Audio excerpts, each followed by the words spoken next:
உங்கள் தந்திவன் தொலைக்காட்சியில் சின்ன திரையின் சிங்க பெண்கள் மாலை 7 முதல் 8 மணி வரை காணத் தவறாதீர்கள். கோவையிலிருந்து அபுதாபிக்கு வாரத்தில் 3 நாட்களுக்கு இண்டிகோ நிறுவனம் விமானம் சேவையை துவங்க உள்ளதாக அறிவித்திருந்தது.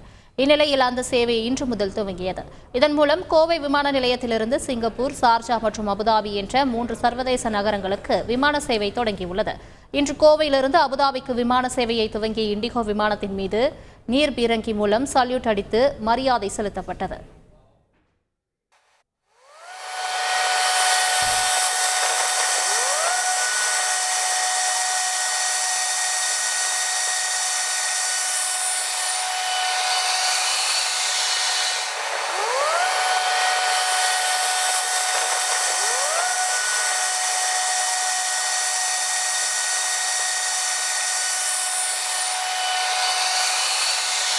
உங்கள் தந்திவன் தொலைக்காட்சியில் சின்ன திரையின் சிங்க பெண்கள் மாலை 7 முதல் 8 மணி வரை காணத் தவறாதீர்கள்.